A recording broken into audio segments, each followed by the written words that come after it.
Hi friends, welcome back to my channel. నేను మీ అరుణ. మన నైవేద్యం సిరీస్లో డే 6 దద్దోజనం రెసిపీ అయితే ఎలా చేయాలో చూపించబోతున్నాను. నవరాత్రుల్లో ఏ దేవి నవరాత్రులకైనా సరే ఈ దద్దోజనం రెసిపీని మనం నైవేద్యంగా పెట్టాలి. దద్దోజనం రెసిపీ కోసం ముందుగా కుక్కర్లో 1 గ్లాస్ రైస్ తీసుకొని శుభ్రంగా కడిగి 1 గ్లాస్కి 3 గ్లాసెస్ వాటర్ అయితే యాడ్ చేసుకొని 3 to 4 విజిల్స్ వచ్చేంత వరకు కుక్ చేసుకోవాలి. లేదు ఆల్రెడీ ఉడికించిన రైస్ ఉంది అన్నా సరే 1 కప్పు రైస్ తీసుకొని మీరు డైరెక్ట్గా ఈ దద్దోజనం రెసిపీని చేసుకోవచ్చు. అంత సింపుల్. మనకైతే ఇక్కడ 3 గ్లాసెస్ ఆఫ్ వాటర్కి ఇలా మెత్తగా కుక్ అయింది కదా. ఇప్పుడు ఈ రైస్ని ఇలా మ్యాషర్తో మంచిగా మ్యాష్ చేసుకుంటే ఇంకా మెత్తగా అయిపోతుంది.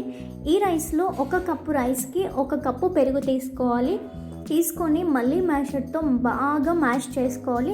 పేస్ట్ లాగా అవుతుంది. ఇప్పుడు ఇందులో 1/2 కప్పు నుంచి 1/2 కప్పు వరకు పాలను యాడ్ చేసుకోవాలి. అడ్జస్ట్ చేసుకుంటూ కొంచెం యాడ్ చేసుకోండి. ఇలా థిక్గా క్రీమీ టెక్స్చర్ వచ్చేంత వరకు మనం పాలను మిక్స్ చేసుకుంటూ కలుపుకోవాలి.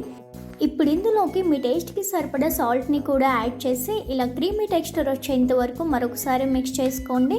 ఇప్పుడు మరొక చిన్న ప్యాన్ తీసుకొని అందులోకి 2 టేబుల్ స్పూన్ల ఆయిల్ కానీ నెయ్యి కానీ వేసి 1/2 టీ స్పూన్ ఆవాలు, 1/2 టీ స్పూన్ జీలకర్ర వేసి ఒకసారి వేయించాలి. ఇప్పుడు కొంచెం కరివేపాకు, 1/2 టీ స్పూన్ తురిమిన అల్లం వేసి మరొకసారి వేయించుకోండి. అందులోనే 1/2 టీ స్పూన్ ఇంగు కూడా యాడ్ చేసుకొని ఒక 30 సెకండ్స్ ఫ్రై అయ్యాక అందులోకి 5 నుంచి 10 జీడిపప్పులు కూడా వేసి లైట్ గోల్డెన్ కలర్ వచ్చేంత వరకు వేయించుకోవాలి.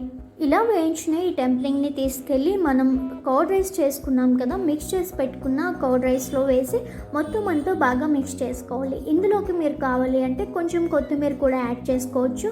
ఇదేనండి దద్దోజనం. ఇంకొంచెం లూజ్గా కావాలి అనుకుంటే మీరు ఏ టైంలోనైనా కొంచెం పాలను యాడ్ చేసుకుంటే మనకి లూజ్ కన్సిస్టెన్సీ వస్తుంది.